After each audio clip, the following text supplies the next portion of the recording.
여러분, 시베리아 하면 뭐가 떠오릅니까? 저는 시베리안 허스키랑 시베리안 호랑이, 시베리안 비트코인,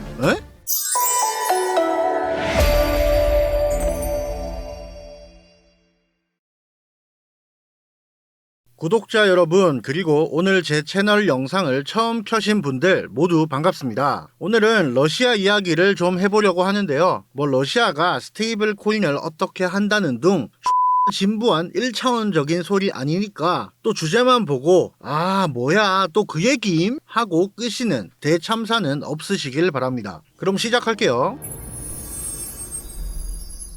지난 영상 잠깐 떠올려보면 미국 정부에서 디지털 달러를 구축하고 있고 그 과정에서 수많은 희생양도 있었지만 결국 새로운 디지털 달러를 크립토라는 새로운 네트워크 시대에 구축하기 위해서 모든 알트코인이 다 떡상하지는 않겠지만 이 시장이 더 퀄리티가 높아지고 단단해질 거라는 말씀을 드렸었습니다. 여기에 연장선이 되는 내용이 오늘 내용인데요. 크립토 시장의 퀄리티가 높아진다? 이 말에는 다양한 의미가 내포되어 있을 겁니다. 그 중에서 단연 가장 중요한 건 비트코인이라 생각하는데요. 다들 같은 의견이 아닐까 합니다. 비트코인이 가장 건전성 있게 튼튼하게 버텨주어야 그 휘하 다른 산업들도 근본 있게 우리 사회에 뿌리 내리지 않을까 합니다.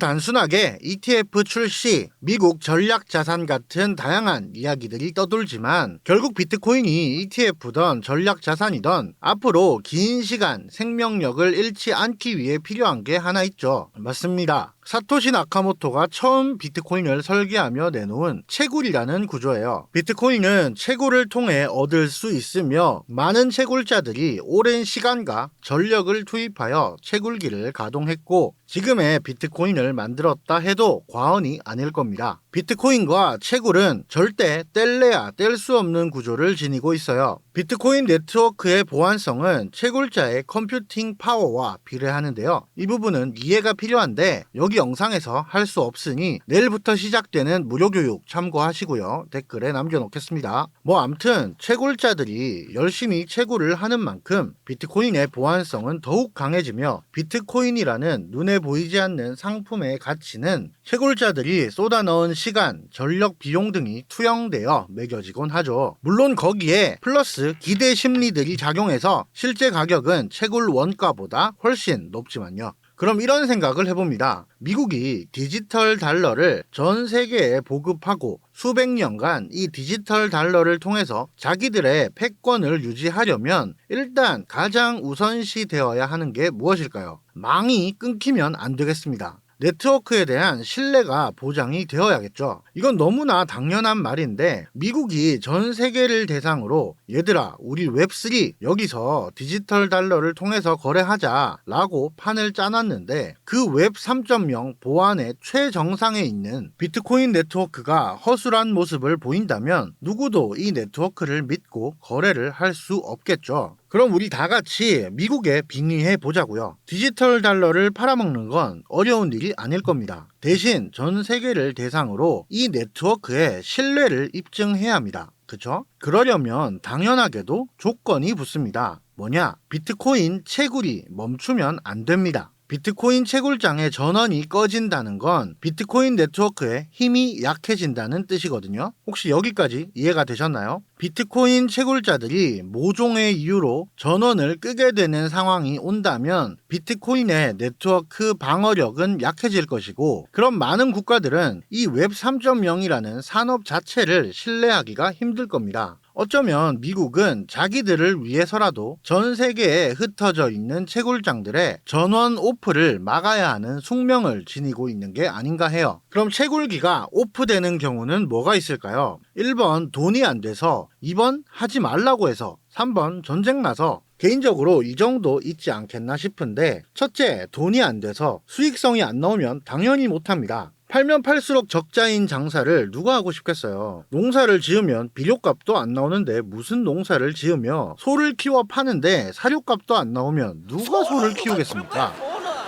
채굴에 들이는 비용 대비 결과물의 수익성이 좋지 않다면 당연하게도 채굴장 운영을 유지할 이유가 없을 겁니다. 이 부분은 비트코인 투자를 하는 입장에서는 호재라고 볼 수 있겠죠. 최악의 가격까지는 만들지 않겠구나 라는 꿈을 품어볼 수 있을 테니까요. 둘째, 하지 말라고 해서 과거 중국, 카자흐스탄 등 전력 원가가 낮은 국가들이 한때 전 세계 채굴장의 절반 이상을 차지하던 시절이 있었습니다. 하지만 국가 차원의 정치적 제재로 인해 중단되어 쫓겨나는 신세가 돼버렸죠. 누가 하래서 하고 하지 말래서 못하고 이랬다 저랬다 하는 그런 환경이 미국이 꿈꾸는 디지털 달러의 네트워크는 아닐 겁니다. 그렇담 어쩌면 미국 입장에서는 중국이나 카자흐스탄 같은 나라들이 채굴풀에서 큰 비중, 영향력을 차지하고 있는 것이 달갑지만은 않을지 모릅니다. 오히려 불안 요소로 작용할 테니까요. 셋째, 전쟁 나서 못하게 되는 경우 이것 역시 두 번째 사유와 비슷할 텐데요. 디지털 달러를 운반해야 하는 네트워크 서버에 해당하는 채굴장이 만약에 가자지구, 이란 같은 곳에 있다고 생각해 봅시다.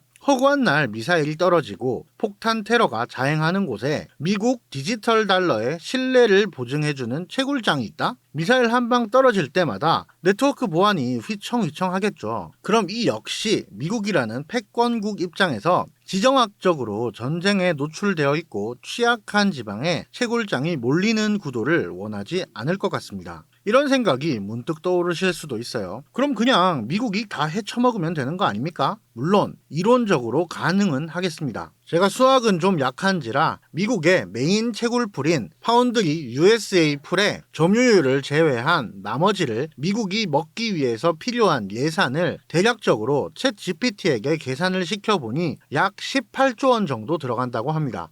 미국 한 해 국방 예산이 1000조인 것을 감안했을 때 비트코인 채굴장 점유율 50% 이상을 미국이 먹는 데 필요한 돈이 18조라면 사실 껌값이라고 볼 수 있겠습니다. 하지만 이렇게 하지 않겠죠. 탈중앙화의 아름다운 균형이 이루어졌을 때 비트코인의 가치가 빛나는 거 아니겠습니까? 미국도 중국도 누구도 돈이 없어서 비트코인 채굴 파워 지분을 독차지 못하는 게 아니에요. 누군가 독차지에서 마음대로 움직인다면 더 이상 비트코인은 가치를 잃을 테니 그간 들인 비용이 모두 유명무실하도록 폭락할지도 모르죠. 정리해보면 이상적인 채굴 회사는 나라 정책이 우왕좌왕하지 않으며 지정학적으로 안전해야 하고 그것을 지킬 힘이 있어야 하며 채굴 단가가 조금 안 맞다고 하여 서버 전원이 내려가 버릴 정도로 빠듯하게 운영하는 곳이 주 네트워크 지분을 가진 채굴풀이 되면 안 될 겁니다. 현재 미국이 주도하고 있는 메인풀인 파운드리 USA가 2024년 기준 전체 비트코인 채굴풀의 약 30% 지분을 가지고 있다고 알려져 있습니다. 미국과 함께 안정적으로 비트코인 네트워크를 강하게 유지해줄 국가, 그리고 중국이 아닌 나라,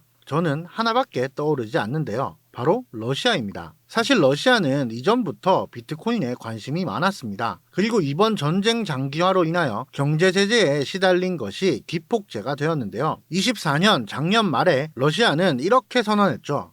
푸틴 러시아 대통령이 가상화폐 채굴을 합법화하는 법안에 서명했다고 리아 노보스티 통신이 현지 시간 8일 보도했습니다.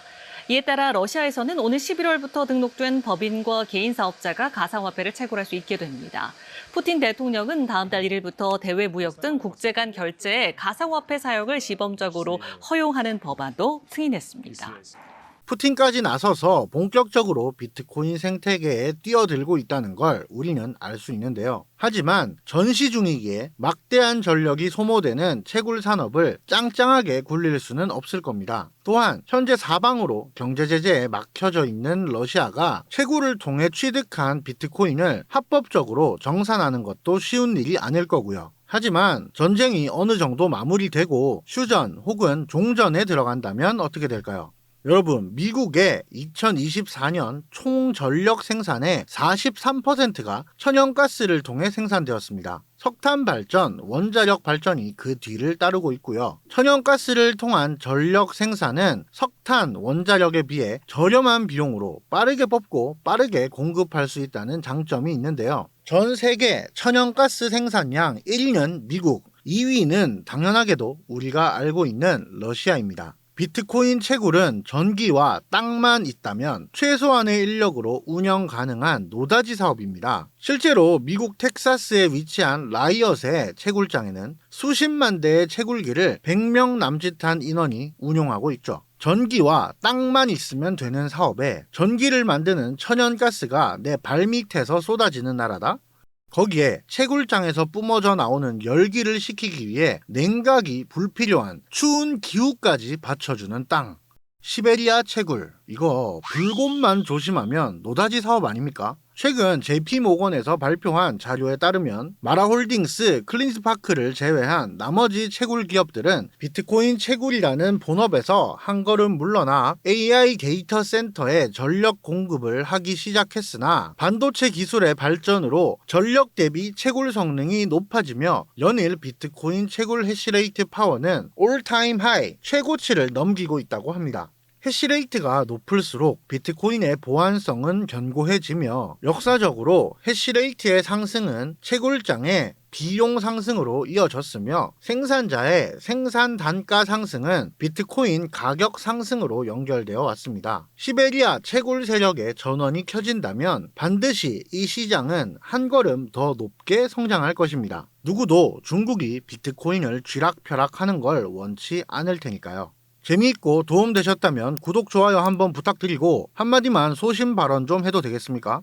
예, 뭐 하지 말래도 할 거긴 합니다. 제가 땡전 한 푼 안 받고 운영하는 텔레그램 채널이 하나 있습니다. 유튜브에서는 항상 재미있고 거시적인 관점에서의 다양한 이야기를 다루고 차트 데이터를 통한 분석 내용들은 텔레그램 채널에 올려드린 지도 벌써 1년이 다 돼갑니다. 제가 올해 3월에 불장이 오지 않을까 하는 영상을 업로드했었지만 정확히 3월 24일부터 심상치 않다, 큰 하락이 한 번 더 나올지 모르겠다 말씀드렸습니다. 궁금하시면 저는 글 안 지우기 때문에 와서 보시면 됩니다. 남들 다 오른다고 난리 부르스 칠 때 욕이란 욕 다 처먹으면서 조심해야 될 것 같다고 말씀드렸어요. 말 바꾼다, 이제 와서 얘기해준다, 하락론자다, 별의별 얘기가 많던데 오늘 계기로 좀 말씀드리고 싶습니다. 여러분, 저는 유튜브 채널을 운영하고 있습니다. 하지만 지난 1년간 유튜브로 번 돈은 이게 답니다. 하루 8시간 주 6일 근무한다고 쳤을 때 제 하루 시급을 계산해보니까 1.49달러 정도 되네요.